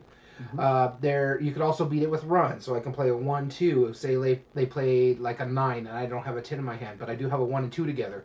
I could take those out of my thing and play 1-2, because 2 cards always beat 1 card. Take that 10, make it a point. And then they could beat me by going to a 2-3 or a 3-4 and do another 2-card run. Or I think you could do pairs, right? Yep, you do pairs. Yeah, Sets. as long as it's higher than the highest number in the run. So 1-2, I think it has to be 2 3s to beat the 1-2. Mm-hmm. I think you can have 2 2s. And I 2 think. 2s. I might be wrong on that, but Yeah, but I'm not exactly sure too much about that. I only played it today, and I fell in love with it. It was only the 2-player game at that. Mm-hmm. It's better with more. Yeah, but the way it works, it's kind of intriguing how you're doing that, because you're trying to basically play out your hand, because they're negative points for you at the end of the game. Yes. Unless, when it happens, your run is still in the middle of the table, then you don't get the penalty deduction. You don't have to give subtraction of your cards in your hand. It plays rounds based on the player count. So if there's 2 players, 2 rounds, 3 players, 3 rounds, so forth. Yeah. It is phenomenal. The 2-player one does something slightly different than the multiplayer. So what happens is you can only scout 3 times in the entire game, or 3 times in a round, because you'll have, don't even see them on here, but the little dollar points that you get. And so, can you explain what this does? Yeah, so you said you're going to take 1 or 2 actions on your turn. You're either going to show, which is playing cards from your hand, and again, they must be adjacent to each other in the hand. So if you have a pair of 5s, but there's a 3 in between them, you can't play the 5s together. You have to get them together. Mm-hmm. So you can either show by playing cards from your hand, which could get those cards together, or you're going to scout, which means the player who is currently leading the round, you're going to take one of their cards, choose either of the 2 numbers on either side, and then add it to your hand in any spot you want. Yeah. So if I scout a card from you that has a 3 on it, I might put it next to my 3s so I can play the pair of 3s, Mm-hmm. and then on a later turn, then play the pair of 5s. Yeah. The token there, scout and show, once per each round, you have the option to flip that token, and then scout from the current player, and then show on top of it. The thing that I like about this game the most, and I agree, this is probably my new favorite Oink game, Mm-hmm. is the fact that if you play like a 4 of a kind or something, that's really hard to beat. But when somebody scouts, they're taking cards away from that. So if I'm the first one to play, it's now a 3 of a kind for the next player. If that player can't beat a 3 of a kind, they take one of your 5s. Now it's a pair of 5s. If they still can't beat it, then they take a card. You have to beat a 5. I did play a 4 of a kind. I love that. I didn't play a 4 of a kind. I played a A 4-card straight. Oh my goodness. 5, yeah. 6, 7, 8. I've seen a 7-card. Oh man, that's and that crazy. was great. But the thing is I was hoping I did it enough where he'd have to take more negatives than because he did have to take a negative. He took a -1, but we only played in 2 rounds, so the final score ended up being 9-8. I was hoping he would do like 2 or 3 negatives, just to get it. But I was able to wipe my hands, so that was kind of cool too. Yep. And I did it in a way that he's like, "Why did you do that?" Because I scouted a card. I took an 8 off the thing and put it into the back of the 7, and then which made it so he's like, now I only have to do this, and he put down a 9 to beat the other 8 that was sitting there, and I'm like, that's what I wanted you to do. And I pulled 2 1s out of my hand and put it on the table because the 2 1s beat the single 9. Yep. And he's like, okay. And so then he's like, okay, and then he played like 2 2s just to beat the 1s. And then I threw down my 4 cards. He's like, oh my god. Yep. Yeah, it's so good. It's silly fun. I like it a lot. By far, honestly, if we did our top 100 and I play enough of this, I think this would squeak into the top 100. Oh, I can almost guarantee it's going to squeak into your top 100. Because it plays really, really good. The card designs are fine. They're not really anything, but I like the fact that here it's a 9, but then you could flip it to the 8 side if it makes sense for you to, when you scout it, to put it however you want into your hand and where you want in your hand. Yep. I agree with you. That is like the best thing, and it makes it easier for the next player to play cards out. And that's right. This way they can have the best show. You like their older design better? I like their older design better. The original art right there. Which one? This one? I believe so. Yeah. Oh, yeah. Mm-hmm. Yeah, that's fine. I like the newer one better. I like the colorfulness of it. It's people are gonna come to the table and be like, "Oh, what are they playing?" Just because of how colorful it is. Right. All right, moving on to the next one. All right, Fafnir. Everyone You had to give me this one. All right, everyone ever wanted to blind bid on gems that are magical chicken lays? Now I do. Also, Jun Sasaki, I believe, was the designer. All right, the chicken Fafnir. I can't do this. Lays 2 new gems each day, and all the players want to acquire these gems on the off chance that they'll move, or that they'll be more valuable than the gems they already hold. However, whoever throws away the most gems in a round acquires the 2 newest gems. But you can't throw away the colors of the gems that Fafnir just laid. No chicken will be impressed by you shaming the gems that you're also trying to acquire. What is going on? What the heck is this game? I already won it though. Like, that sounds great. Once a certain number of stones have been discarded in Fafnir, the round ends, and everyone scores for the gems that they have collected. Gold is worth 1 point each, no matter how many have been collected. You want to play it safe, or ask for the 5 colors of gems. Whichever one appears most frequently is worth 3 points, while the second most frequent color gem is 2 points. Other gems are -1 points.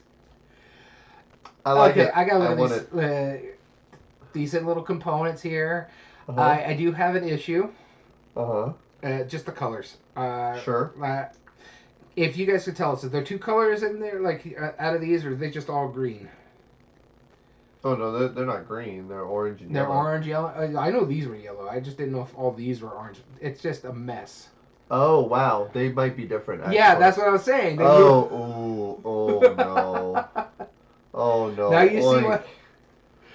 How dare you ruin Fafnir in such a just demanding way? That's no. It's rough. I thought that there was 2 different colors on that scoreboard there. But look. Yeah. Oh, brown, no. orange, and yellow to me is what Crate is saying. So there's some brown in there. But those can be fixed by sharpening the edges or something. It's doable. I think the game looks fun enough where that might justify it. Maybe. Or you just upgrade the components and get egg pieces. Yeah, there you go. Yeah. All right, next one here is Durian. Durian. With only partial knowledge of the stock, try not to oversell your fruit. This was designed by Masato Uesuyugi. I don't know how that one goes. So this is bluffing, a card game, of course, party game, a deduction, hand management, and push your luck. Wow, this is hitting all of it. Today, Yeah, the Jungle Fruit good shop stuff. is busy and bustling once again. The shop's clerks have much to do, have started to help customers without checking the new inventory that has arrived. Even though they haven't checked the inventory, surely the other staff have checked them already. But during all the excitement, they end up taking too many orders. What then happens? If someone rings the bell, the shop manager Gorilla will rush out to their office. If they find out about the oversold orders, oh, it's too scary to think about. Watch out for 3 gorilla siblings that are hanging around waiting to cause trouble. I still have no clue how this game plays based on So, it. from what I understand, is that you're going to be dealing out some of the ingredients. You're only trying to bid on certain ones, and you're going to be bidding on them with your tiles. However, you only get some information, and if you get better stuff, then good on you. If you don't get as good as stuff, well, oh well. Yeah. That's Huh. how that understands. It looks like domino tiles. Kind of a cool idea. I would play that. That sounds like fun. I love how it has a bell included. It is a little bell. Yeah, it's a little bell. I don't know if Alright. that's an actual piece, but I'm sure it probably Sure, is. maybe. I don't know. It's Has kind little of card stands and reminiscent everything. almost to like Pit or something like that, except for you're not wheeling and dealing. It's just Right. more doing stuff. All right. Yeah. Cool. Insider Black. This, I mean, it looks very much like Insider, but go ahead and scroll down. Let's see what's the difference. New, spicier version of the 100,000 copies sold worldwide. Find the correct answer of the tie. New follower. New off limits question. Oh, off limits questions. So let's. Well, I don't know Japanese, so I can't quite translate. But what this sounds like is a like an adult version, like Codenames After Dark. Yeah, I think so because there I think that's Insider. Yep. Well, no, that's Insider was red with a black. Oh, this one, like, right here. I know, but it's inverted. It's different, not by much, but. I mean, I don't know that for sure, but well, is there any way you can scroll in to that maybe? Because there is the English words underneath it. Let's see here. We're gonna tell you guys right now. We're looking out for you. Let's see here. Rock paper There's scissors, Typhoon stuffed right there. animals, bingo, typhoon, magic. Okay, maybe not. Bingo, lottery, rainbow, life. No, Those okay, don't look maybe too bad, yeah. no, that doesn't sound offensive at all. So I guess it's just a new version of it. Yeah. Cool. Next one here is your favorite game, Ninja Catfoot and Catfoot Cat food. in the covert action. Have fun. Jun Sasaki. Apparently, you got to use your smartphone. Arm yourself with a smartphone to get more scrolls while being quick and careful. You have to rubber band your phone to your arm. I remember seeing this. So it's an action dexterity game. Yes. It's time for a big ninja cat food. I want to say food all the time. Mission to recover the stolen scrolls. But look for the guards. If you have big movements, even just for a moment, you quickly be caught. You must be cautiously, carefully, and quietly carry out the scrolls. Each player puts his smartphone on his arm with the furnished tools. They will all compete at the same time to take more pawns possible, the quickest they can. You have to go to the URL with their phone. They will access the app necessary to play the game. And the movement sensors on their phone will provide them not to go fast. And then okay, that actually sounds really intriguing. It's silly. It's like I don't know if you ever watched the old Ninja Turtle movies, the live action ones from the but 90s. way back then. I Yeah, don't but there remember. was like a scene where if you join the foot in the first one, you have to get all the bells off the thing without making a noise for you to be a proper ninja. It's kind of reminiscent to that. You want to be quick without making a lot of noise to get as many tokens out. Yep. That's ridiculous. This with my 2K phone. Wow. Trying to do like Nintendo now? Yeah, exactly, right? Oh my god. This came out, what, 2020? Yeah. Yep. It seems intriguing. Sure. There's more startups here, just another version of it. Yep. Okay, we'll skip that one. Alright, so now you guys will notice that I happen to be wearing a shirt based off of this. Which is totally not true, but this is one that I've been wanting to try out. Ifri last week told me about this a little bit. It's called Hey Yo. It's a card game with a beat. Play cards with a shared music chart so that you ideally create solid rhythms and score points. The game includes a small dedicated device which it actually plays music. It's like a little mini speaker, like a yak back kind of thing. There. Yep. And it includes that. So if you can't play in time with the rhythm, you're penalized. so you must talk quickly to share information and decide which cards to play. Alternatively, you can play music from your choice of set or to set the rhythm of play for the game. Yeah. It includes 2 identical decks so that players can play cooperative with 2 to 5 players, or split into teams 4 to 10 against each other. I love that idea. It looks intriguing, yeah. Yeah, I mean that looks like a music chart that I've seen very, very much like that. That's a sequencer, is what that's called. You know that commonly. That's way over my head when it comes to stuff like right. this. No, I mean it's just like how many drum hits you have, how many guitar lines you have. That's all it's trying to do. Yeah, but I'm just saying that seems for a game that's way over my head. Yeah, it's intriguing. I want to know what it's about, but I don't know. And like it's showing here, this is where it needs to start, and I think it has to end over here. Right. So. And so like it looks like here you have a certain number of triangles there. I don't know. I'm intrigued by it. It's interesting, yeah. So I do want to try it.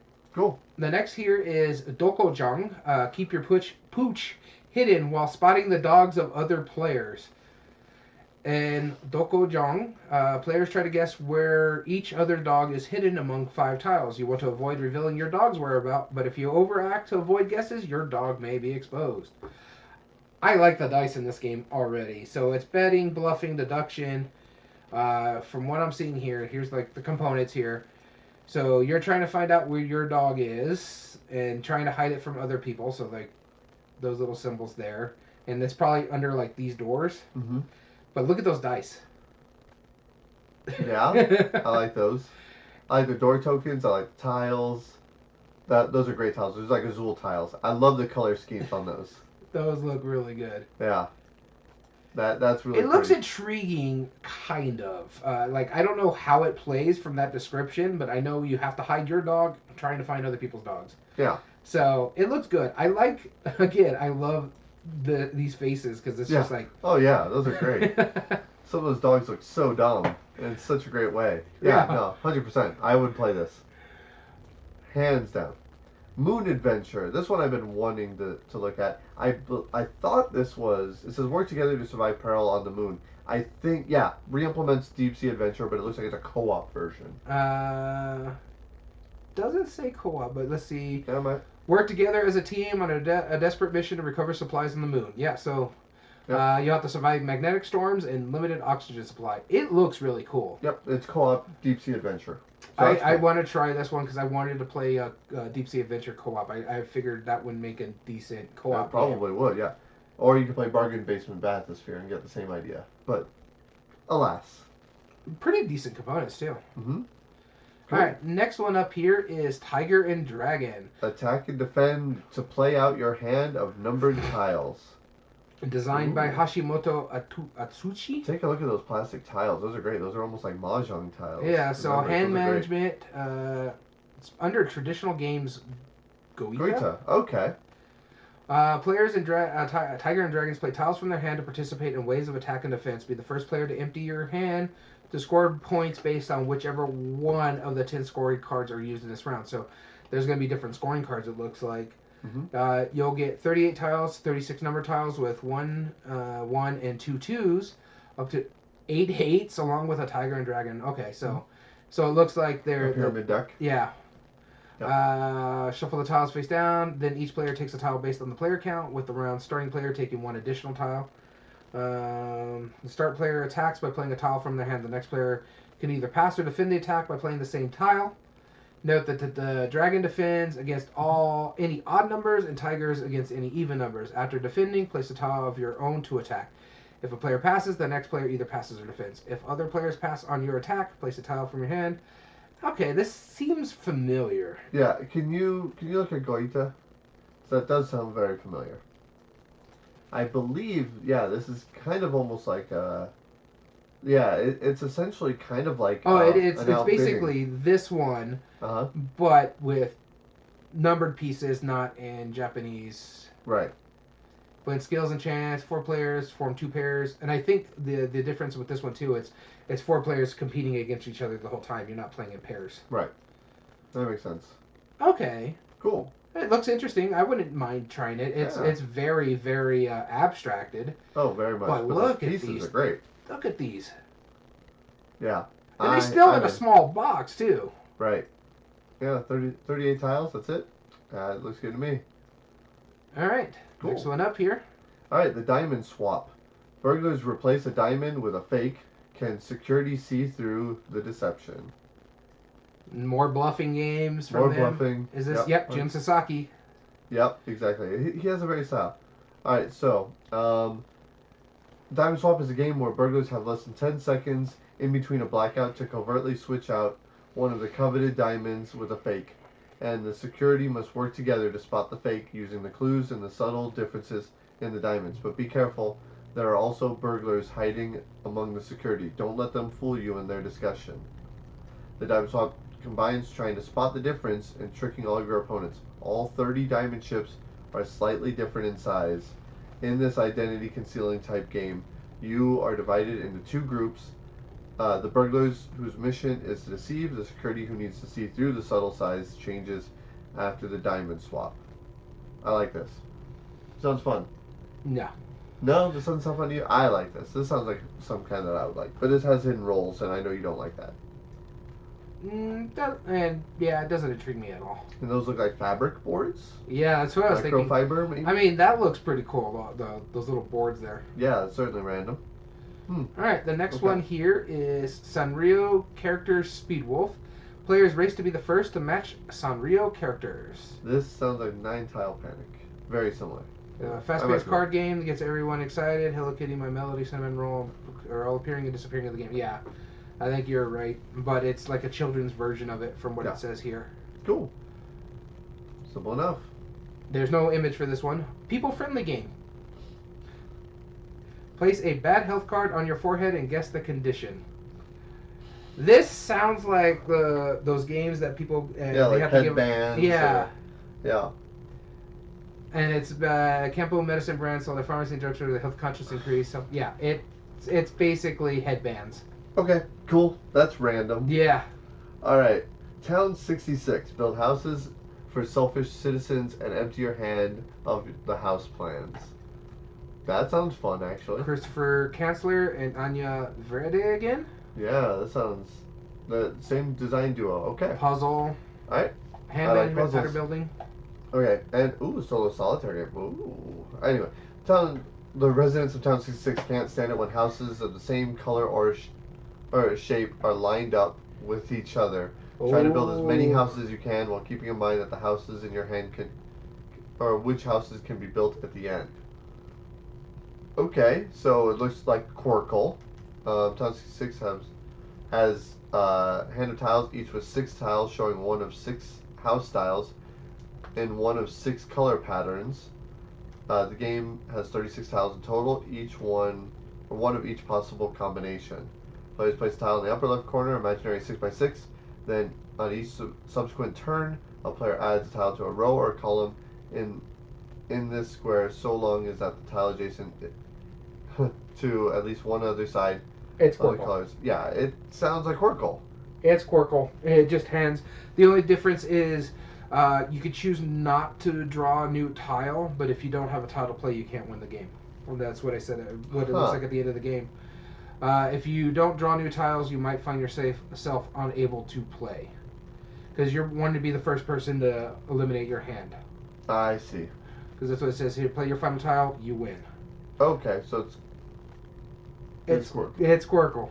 Basically. I mean, it's a little bit different. I don't want to downplay it, yeah, but it's essentially Quirkle. It's a 6x6 grid. I kind of like how it works, and the colors are seeable. So, I could tell the difference. That's a purple, that's a blue. Yep. And they do have the patterns on it, too. Yeah. Like, all the greens have the zigzags. And then these ones have all the dots. Yeah, that's good. They're being more colorblind friendly this time. So, this looks interesting. Yeah. Next up, agree. Order Overload Cafe. Remember the drink orders placed at your coffee shop or lose your job. Cooperative game in memory. You and your fellow workers in a coffee shop in Order Overload Cafe.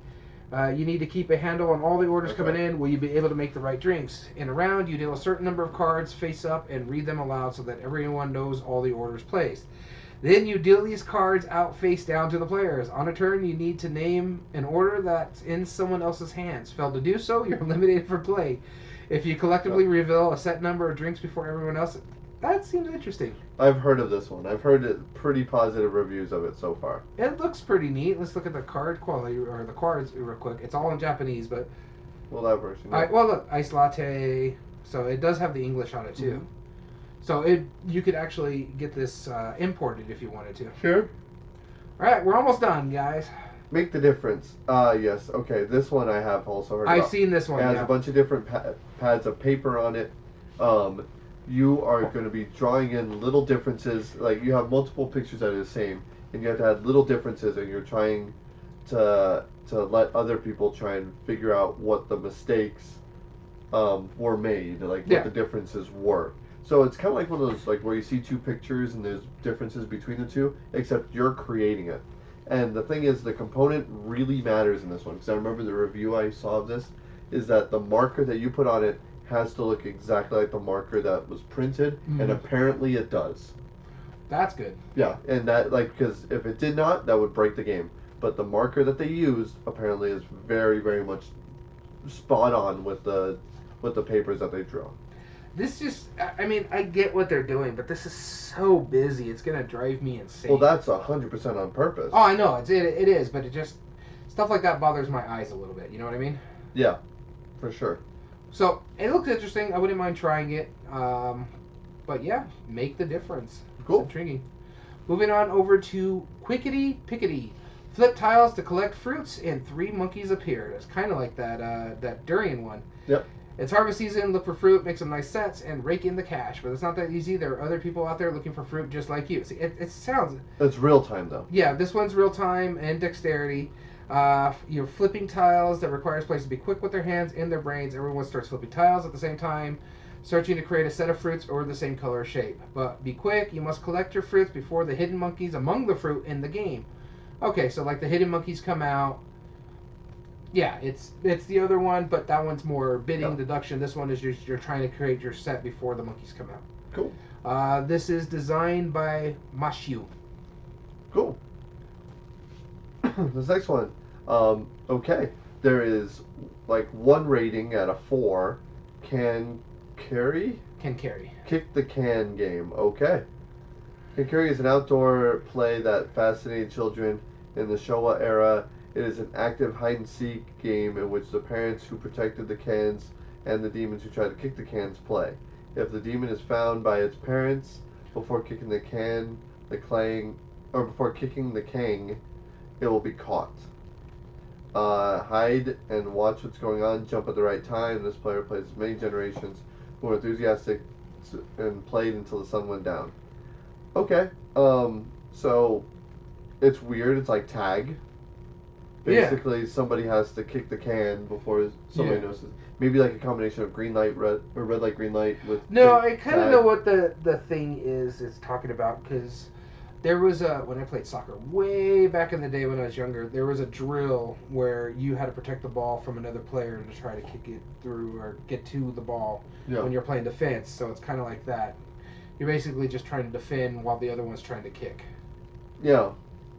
Huh. Yeah. Okay. I mean, well, there's like no ratings for it, so who knows? Next up is Telecraft. Explained to another player what they need to build the game. This sounds like telephone. Yeah, right. Telecraft is a board game jointly developed with Oink Games with a theme of communication, memory, and comprehension. Educational toy, mini, Geoflix. Oh, Geoflix. Okay. Or Geofix. Geofix or Flix or something like that. Tell other players the theme made of triangle squares. Yeah, so... Those are the magnetic pieces that you can put together. Yeah, they're pretty cool. I mean, it's like telephone meets that, sure, you know. It's kind of weird. Alright, next one. Whale to look. Whale watching company seeks where to meet whale and orca. Looks like a yin yang. I like that. That's super cool. Alright, go ahead and scroll on down. Bruno Faiduti and Jun Sasaki. There you go. Ooh, that's different. Bruno Faiduti is one of the designers. Nope, cool. nope. A bay full of huge whales and orcas. It's just an animal theme. That's all we know. Quite popular amongst whale-watching tourists and become overrun with 4 companies. The whales, on the other hand, seem to enjoy themselves, sometimes showing up, sometimes not. As one of the tour companies, you must decide whether to send out your boat. If you dilly-dally too long, one of the rival companies will pass by, but sometimes when your own investigation isn't enough, you might need to follow a rival company. Interesting. I like how you're moving around. Looks like an interesting little movement, kind of wait it out, see what other people decide. Those tokens on the boat are hilarious. I love that. But yeah, no, it looks cool. Looks interesting. I'd try it. Yeah. I'm not a big fan of Bruno Fatuti games, so. Yeah. Fatuti. Fatuti. Yeah. 9 Tiles Extreme. So it's just another version of 9 Tiles. Players race to complete a pattern using a 3x3 grid of tiles, matching color or design. The extreme version of 9 Tiles, now more chaotic than ever before. So that's just the newest one that's coming out. Another version of 9 Tiles. But with that being said, that is the Oink library. All right. So what was the one that looked the most fun to you? The ones I haven't played? Yeah. Oh man, I kind of trying to remember what it is. It's the one that's kind of like trick taking almost. Mm-hmm. Hey Yo is another one. I want to This try Hey Yo. Ninja Catfoot one looks interesting. Yeah. There was the Fafnir. That one's just funny. That looks great. I'm trying to remember where it was. I do want to try Hey Yo. Tricks and Phantoms looked interesting. Yeah. I do want to try Troika. And the Pyramid one, yes. The Pyramid's Deadline. That one looks fantastic. Yeah, those are like the main ones. Oh, Massman. That's the one I want to try. Cool. There we go. Well, so tell us your comments below or in the chat. Which ones sound good to you? We're going to wrap this up right here. But before we do, remember, you have a chance to win a free copy of this game right behind me. We've already said this at the middle of the episode. Mm-hmm. Real quick, we want to wrap this up. If you want a chance to win this, either be a subscriber on YouTube, be a follower on Twitch. Subscribing also helps. And then, thirdly, if you email us at everydayboardgames2020@gmail.com, and the subject line, put contest. In the body, put the code word today, which is Black Widow, and some way we can contact you. Mekden Main, put Kobayakawa. Illuminus said so many of the games that they want to try. And email us directly, even if you want to say hi or enter in our contest. As well as all video re-uploads are found on YouTube under youtube.com/everydayboardgamespodcast. And if you like what we do, there are 3 things you can do to help us grow on that platform. Subscribe if you're not.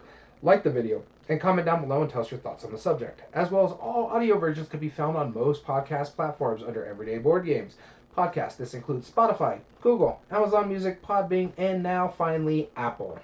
And if you ever want to join us on a live episode, we love it when people join in on the chat, like our friends Illuminus, Mekden Main, Creative Chaos. There was somebody else that I'm forgetting right off the top of my head. And Mekden Main, show your support, subscribe. We now have the ability to subscribe. We appreciate everybody who does that. We're going to find a way to justify it for you guys. We appreciate you all. Thank you for tuning in. Twitch.tv/everydayboardgames. And with that being said, as always, I've been your host, Daniel. And I've been your host, Daniel. And we want to thank you for listening to Everyday Board Games. And remember, every day is a good day for board gaming.